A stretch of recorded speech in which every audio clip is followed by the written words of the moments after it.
নমস্কার বন্ধুরা, আমার এই ছোট্ট চ্যানেলে আপনাদের সবাইকে স্বাগতম। আমি আজকে আপনাদের আটা দিয়ে পালং শাকের পরোটা বানিয়ে দেখাবো। আশা করি এই পরোটা বানানো দেখার পর আপনাদের ভালো লাগবে। তো পরোটা বানাবার জন্য দেখতে পাচ্ছেন এখানে আমি কিছু পালং শাক কেটে নিয়েছি। এখন এই পালং শাকগুলো ভালো করে ধুয়ে আরো একটু ছোট ছোট করে কেটে নেব। তো দেখুন শাক কিন্তু ধুয়ে কেটে নিয়েছি। এখন এই শাকগুলো আমি একটা মিক্সিং জারে দিয়ে খুব ভালো করে বেটে নেব। আর বন্ধুরা, একবারে যদি না হয় আমি দুবারে দেব। তো পালং শাকের সঙ্গে কিন্তু আমি দিয়ে দিচ্ছি 4-5টা কাঁচা লঙ্কা আর একটুখানি আদা।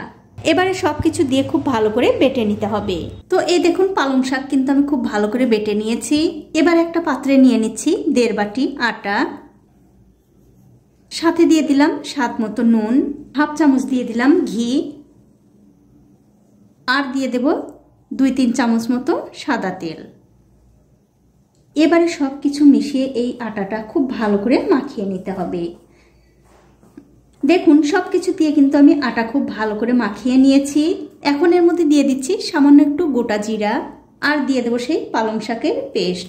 তবে বন্ধুরা, এর মধ্যে কিন্তু জল দেওয়ার কোনো দরকার নেই। যদি দেখেন এই পালং শাকের পেস্ট দিয়েই আটাটা মাখানো যাচ্ছে, তাহলে কিন্তু জল দেওয়ার কোনো দরকার নেই। আর যদি আপনাদের মনে হয় জলের একটু দরকার আছে, তাহলে সামান্য একটু জল দিতে পারেন, কোনো অসুবিধা নেই।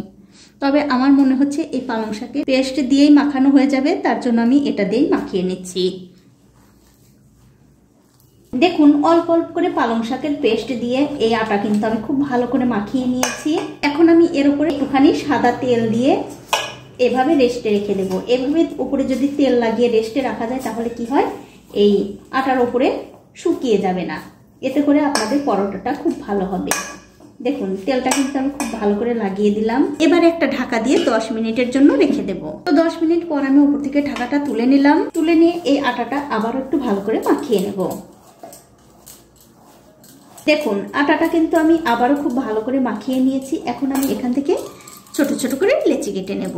আর আমার এই ছোট্ট চ্যানেলটি যারা সাবস্ক্রাইব করেছেন তাদেরকে অনেক ধন্যবাদ, আর যারা সাবস্ক্রাইব করেননি তাদেরকে সাবস্ক্রাইব করে নেওয়ার অনুরোধ রইল।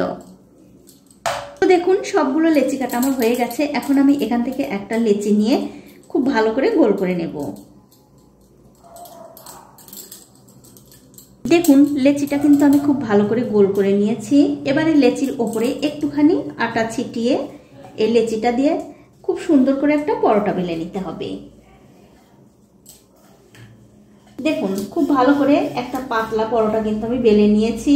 এখন আমি এর উপরে দিয়ে দিচ্ছি একটু ঘি। ঘি দিয়ে যদি এই পরোটাগুলো বানানো যায়, তাহলে কিন্তু বন্ধুরা খেতে আরো দুর্দান্ত হয়। আপনারা অবশ্যই চেষ্টা করবেন ঘি দিয়ে বানানোর। যদি আপনাদের ঘরে ঘি না থাকে, তাহলে আপনারা সাদা তেল দিয়েও এই পরোটাটা বানিয়ে নিতে পারেন, তাতেও কিন্তু খেতে বেশ ভালো লাগবে। দেখুন ঘিটা কিন্তু এই পরোটার উপরে আমি খুব ভালো করে ছড়িয়ে দিলাম। তারপর এর উপরে দিয়ে দেব সামান্য একটু করে আটা। তারপর আটাটাও একটু এই রুটির উপরে ছড়িয়ে দিয়ে এরকম করে এই রুটিটা ভাঁজ করে নিতে হবে।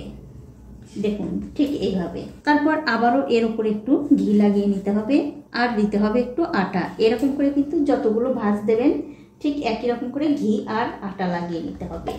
আর আমার এই রেসিপিটা যে সকল বন্ধুরা ফেসবুক থেকে দেখছেন, তাদের কাছে আমার একটাই অনুরোধ, অবশ্যই আমার এই পেজটিকে ফলো করে দেবেন। তাহলে যখনই আমি নতুন কোনো ভিডিও নিয়ে আসবো, সবার আগেই কিন্তু আপনিই দেখতে পাবেন। দেখুন খুব সুন্দর করে কিন্তু আমি এই পরোটাটা ভাঁজ করে নিলাম। তারপর আবার খুবই হালকা হাতে এই পরোটাটা বেলে নিতে হবে। তো এই দেখুন পরোটা কিন্তু আমি খুব ভালো করে বেলে নিয়েছি। এটা কিন্তু হয়ে গেছে। আর এই একই রকম করে কিন্তু সবগুলো পরোটাই বেলে নিতে হবে। এখন আমি পরোটাগুলো ভেজে নেব। তার জন্য দেখতে পাচ্ছেন একটা তাওয়া গরম করতে দিয়েছি। তাওয়াটা যখন ভালো করে গরম হয়ে যাবে, তখন এর মধ্যে দিতে হবে একটুখানি তেল। তেলটা দিয়ে দেওয়ার পর একটা খুন্তি দিয়ে এই তাওয়ার মধ্যে তেলটা খুব ভালো করে ছড়িয়ে দিতে হবে। কিছুক্ষণ পর যখন দেখবেন তেলটাও ভালো করে গরম হয়ে গেছে, তখন একটা একটা করে পরোটা এই তেলের মধ্যে দিয়ে দিতে হবে। আর এখন কিন্তু গ্যাসের ফ্লেমটা অবশ্যই মিডিয়াম টু হাই রাখতে হবে। পরোটাটা দিয়ে দেওয়ার পর যখন দেখবেন একদিকটা হালকা একটু ভাজা হয়ে গেছে, তখন অন্য দিকটা উল্টে দিতে হবে। আর এরকম করে উল্টে পাল্টে কিন্তু দুই দিকটাই খুব ভালো করে ভেজে নিতে হবে। আর দেখুন আস্তে আস্তে কিন্তু পরোটাটা কত সুন্দরভাবে ফুলে উঠছে।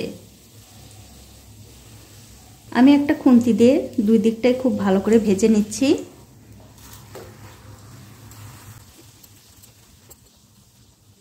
তো এই দেখুন পরোটাটা কিন্তু আমি উল্টে পাল্টে খুব ভালো করে ভেজে নিয়েছি। এটা কিন্তু হয়ে গেছে।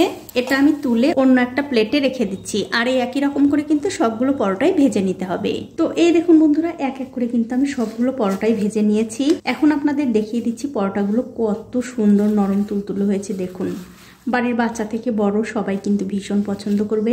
এবারে আপনাদের ছিঁড়েও দেখাচ্ছি কতটা সুন্দর হয়েছে।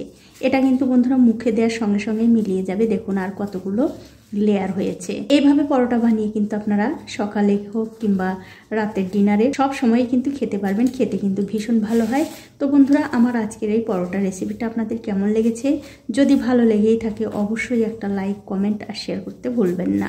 আজ এই পর্যন্তই। দেখা হবে অন্য কোনো নতুন ভিডিও নিয়ে।